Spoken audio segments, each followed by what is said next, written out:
This is the Grind to Greatness podcast, your dose of unapologetic tough love. These are your hosts, Mary Hodges and Ashley Kane.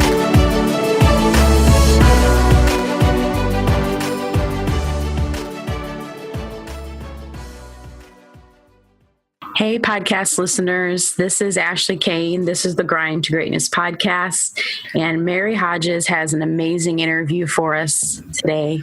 She interviewed a man named Siddiqu Muhammad, and he is all involved in the life of personal training. He's got a ton of stuff going on, and Mary's going to tell us all about him. Siddiq was one of my really good friends from college. We ran track together at DePaul, and he probably has made me burn more calories than anyone just simply from laughing because he's a funny guy. But he's better known as Siddiq the Personal Trainer. He created the No Excuse Boot Camp, which is the largest boot camp in Chicago with over 900 participants a week at House of Hope. That's crazy. He's the published author of 2 books. He's appeared on places like WGN Morning News, WCIU, Me and the Fox News Morning Show, Good Day and R&B Divas Atlanta on TV1. So he's been all over the place, and he's been heard on Tom Joyner Morning Show, Power 92, Soul 106.3. If you're from Chicago, you know all about those radio stations. And Urban Praise, speaking on faith and fitness. He's appeared on the cover of Indigo newspaper, been featured in the Chicago Defender and the Chicago Sun-Times on many different occasions, giving fitness tips. He also has a monthly house music workout class where he raises money for scholarships. This was a really fun interview. I had to kind of hold myself from laughing too hard sometimes because he's just a jokester, but he also gives really, really awesome advice. So let's get right to it. All right, Siddiqu Muhammad, thank you so much for joining us today. We gave the audience a little intro about you, but can you take a minute to tell them a little bit about who you are? Yes, my name is Siddiqu Muhammad, better known as Siddiq the Personal Trainer. I host the largest boot camp exercise class in the city of Chicago with over 800 people at the House of Hope. We have to do it in a stadium church. I also am a regular on Fox, WGN, different local channels in the city of Chicago, as well as different radio shows where I give health and fitness information. Also, I am a published author of 2 different books. One dealing with obesity in the church, and the other dealing with just what exactly is exercise. And that's generally who I am and what I do, from personal training, exercise classes, to public speaking. That encompasses my whole persona, so to say. Yes, I'm sure the audience will get a little bit of a window into your persona for sure. We brought you onto the show to talk about health and wellness and your journey as a personal trainer. Can you tell everyone how you got started in this industry and what drew you to it? Absolutely. Well, looking at the landscape of the city, it's obvious that people need help. So I said to myself, I had a background in fitness, being a Division I athlete at DePaul University. And I said, well, I have an understanding of exercise. Why don't I help people exercise? Why don't I help people lose weight? So I decided to become a personal trainer. And I realized very quickly that people that were overweight really didn't want a personal trainer. Like, it wasn't an accident that they were overweight. And I ended up with a lot of clients that just wanted to train for races, or people that were just like, I want to tone up. So I wasn't making a dent at all in what I thought would be my fight against the obesity epidemic in my city. So what I decided to do was try things a different way, and decided to start speaking. Because what I realized quickly is that people were more interested in information and inspiration than to be somewhere working out every single day. So I had one foot in the personal training door, and then I had another foot in the health presentations. Now, I guess that's an interesting thing to say about they're not wanting personal trainers. Oh, yeah. So how do you think that when you're delivering information and inspiration, do you see that that's actually had an impact on them going and taking that information and then putting it to use? Absolutely. We whenever I present, I use a KIS approach. Keep it simple. So you give someone some understanding of something as simple as, let's say, Dasani water.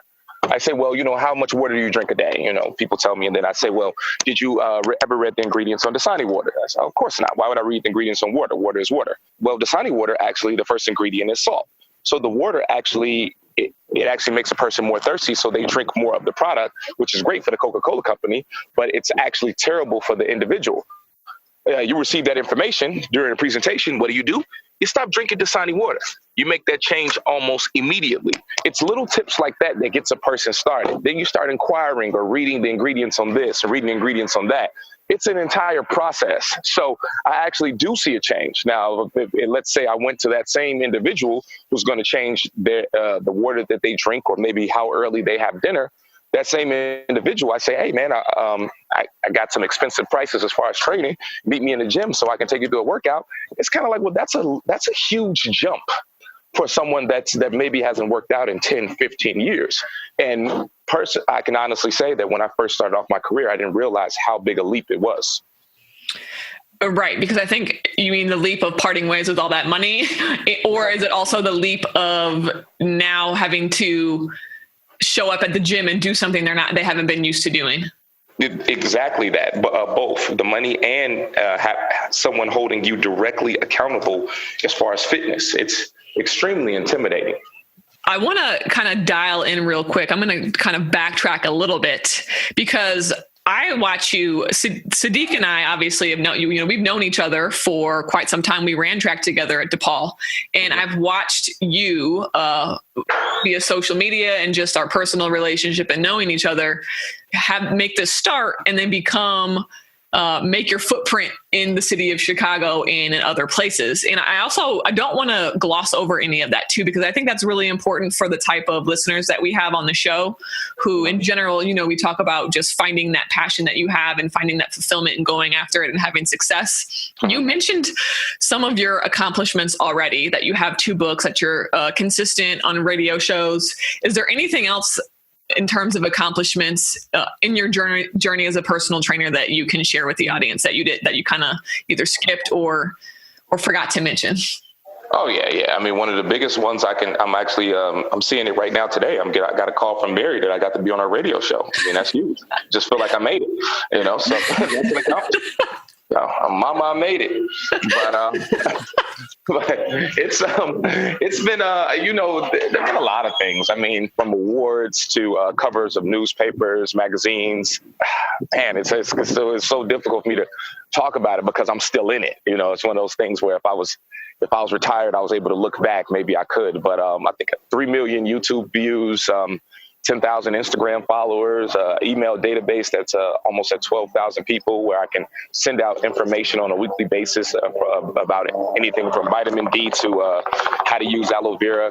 It's been a roller coaster. It's been a roller coaster few years, and it's been a great time. So, but there've been so many that I don't know if they stand out, so to speak, in my mind. They kind of all merge together, and then sometimes it's small things. I had a client. She's currently a client, and she's 63 years old. And she's 63 years old. She's lost about 30 pounds. I've been training her for about 4 or 5 years, and she decides to do a half marathon. She has a son and a daughter, both in their late 20s. She beat both of them in a race. And that, from a personal training standpoint, was just so impressive, because I'm just like, wow, man. I mean, I have this lady who's 63. She's got these 2 kids that are in shape, and then they can't even finish within 45 minutes of their mom. I'm like, wow, that was an amazing accomplishment to me. Yeah, that's awesome. I'm sure you probably have tons of examples of those stories over the years.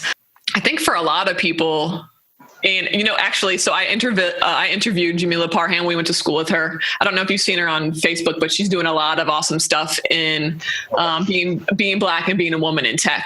And she said something about having a brag folder.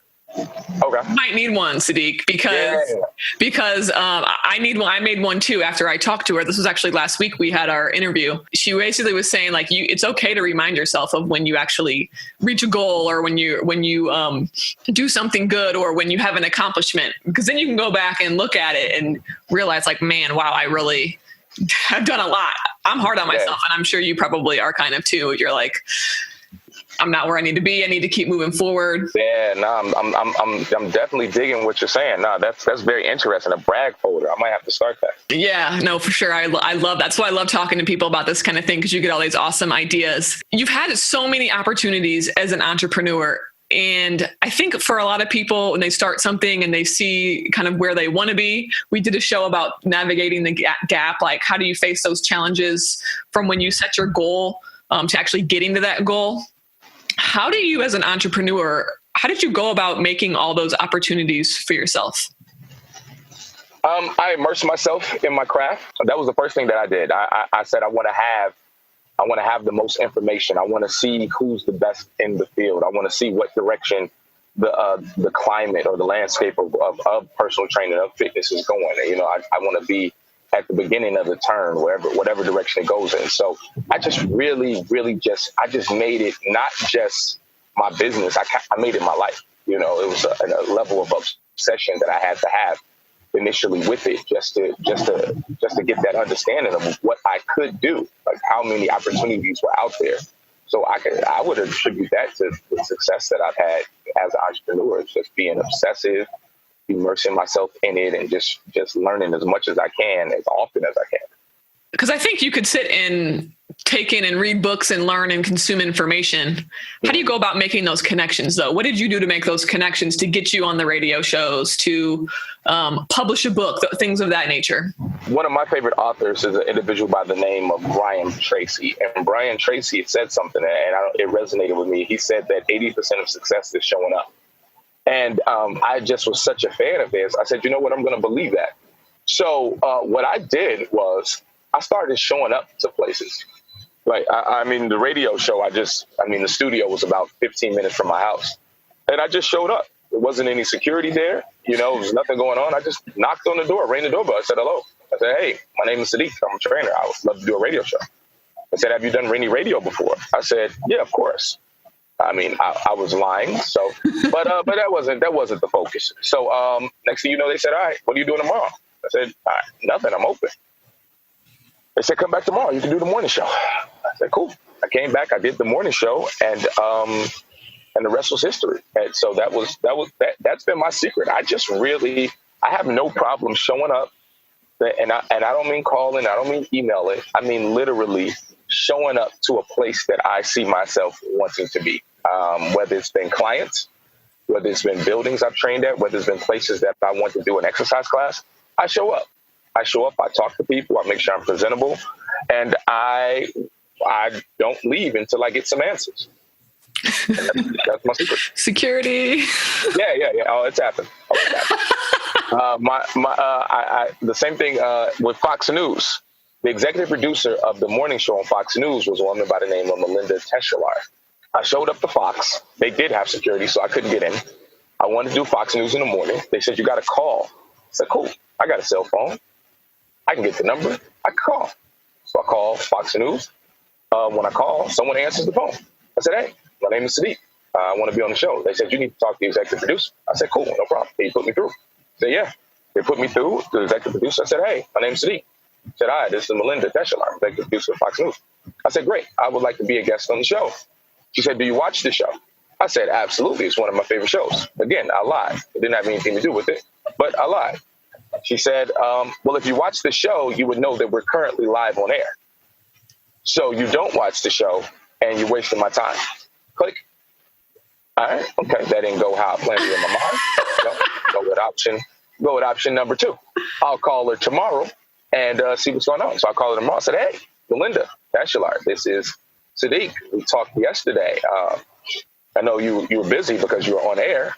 So I want to be a guest on the show. She said, listen, you will never be a guest on the show. And I just like, oh, well, at least she didn't hang up on me. And because you don't just call and ask to be a guest on the show.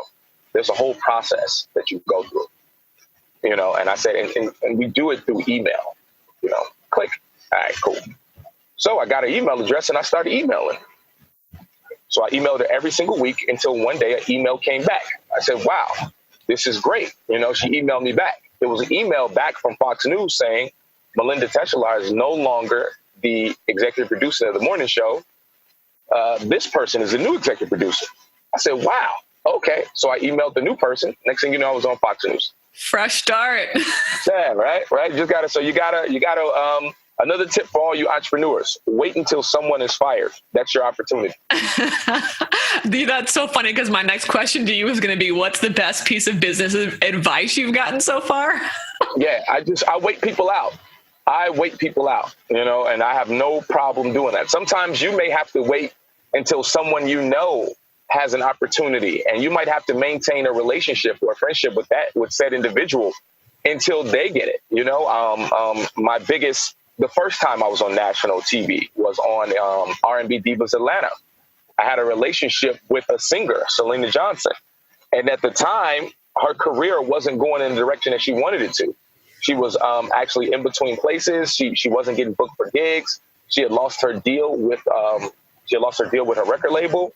And during that entire time, I was still constantly sending her exercise tips. I was still constantly sending her fitness advice, all the way until the point where she got a call from TV One to be on the show. A huge part of her storyline was her losing weight or getting in shape. Who did she call? The guy that maintained a friendship with her for 3 years to be on the show and to train her. I look up, I'm on national TV. So you have to wait. You have to be patient. You can't force everything when you want it. You have to wait and see what happens.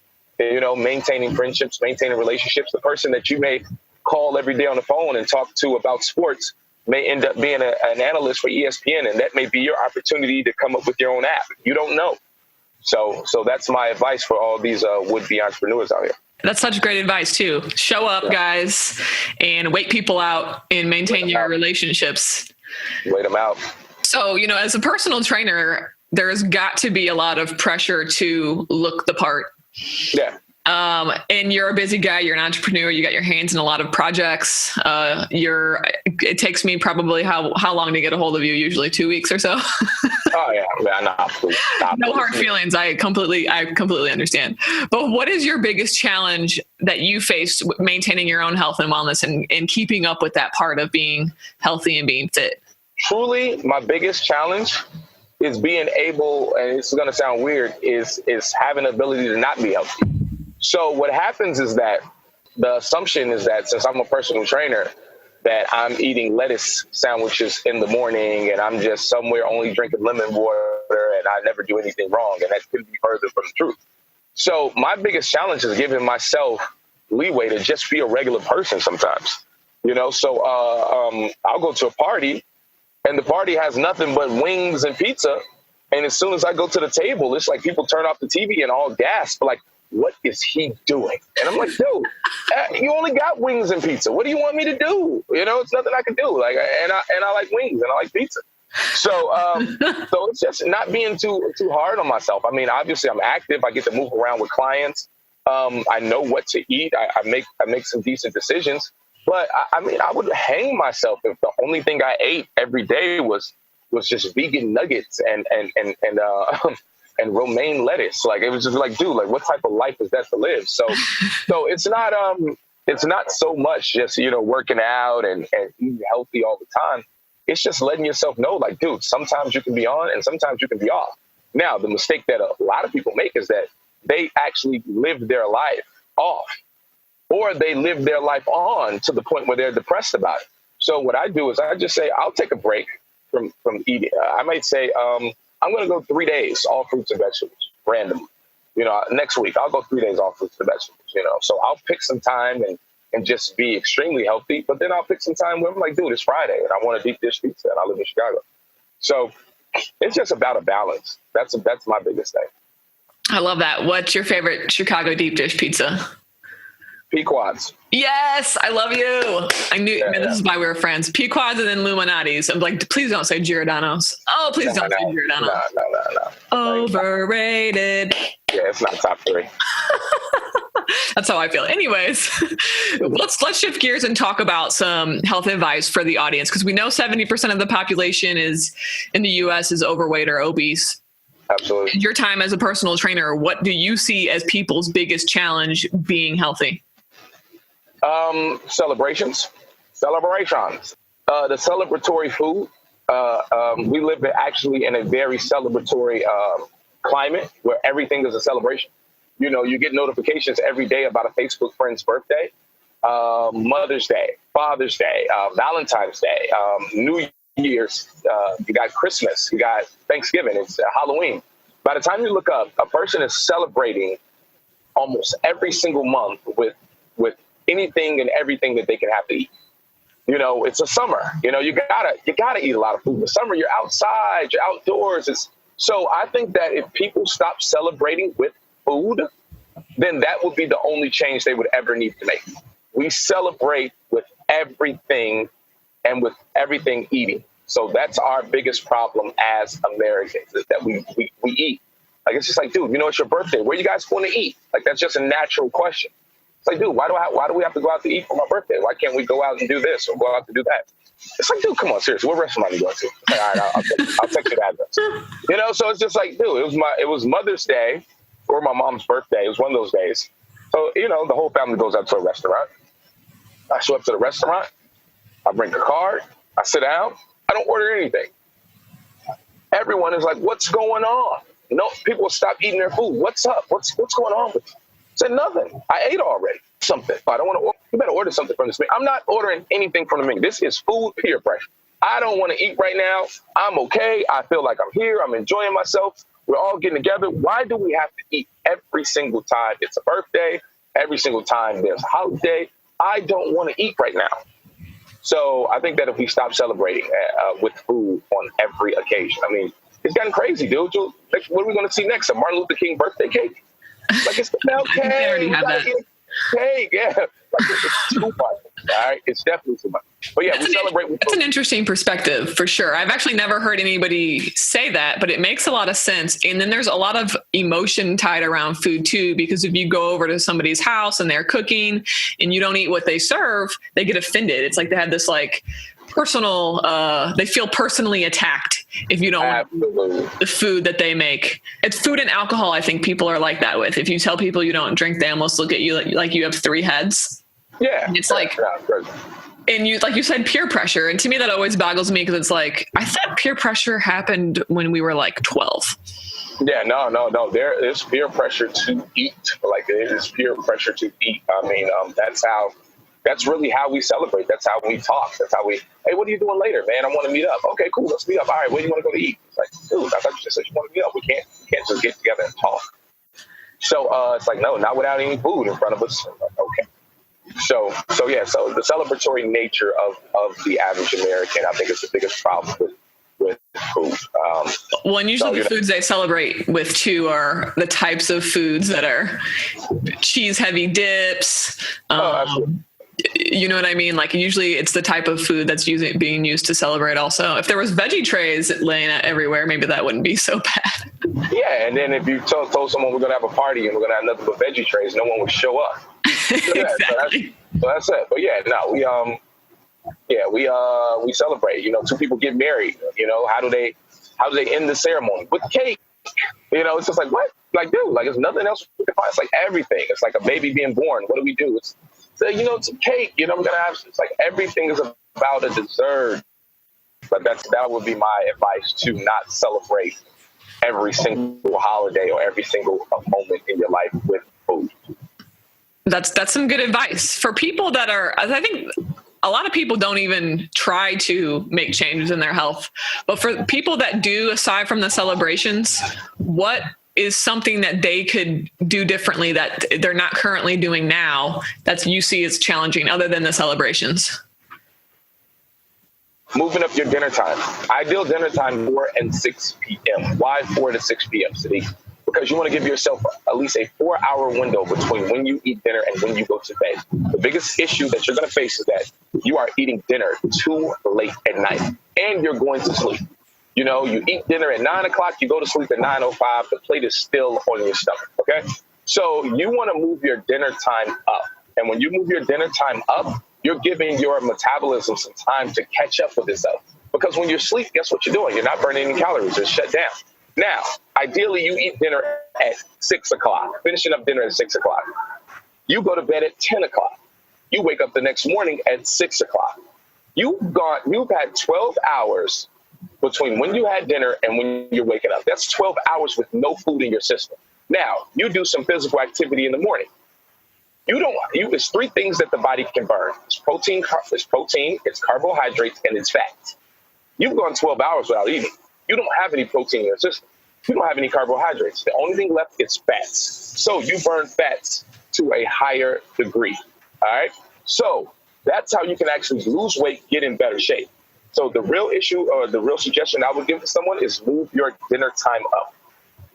Awesome. Well, our show is all about tough love. And if anybody who knows Siddiq coming into this, he is not afraid to speak his mind and tell it like it is. No sugarcoating. What's one tough love tip you have for our audience? Tough love tip is going to be a hard one, but I got to say it. Hey, find you some healthier friends. I mean, it's a harsh reality. I mean, when you want to be rich, find you some rich friends. I mean, you are who you associate with. Birds of a feather flock together. And if the birds you're flocking with are deep fried chicken birds, then that's what you're going to be having all the time. So you want to find you some healthier people, or actually push your circle to be healthier.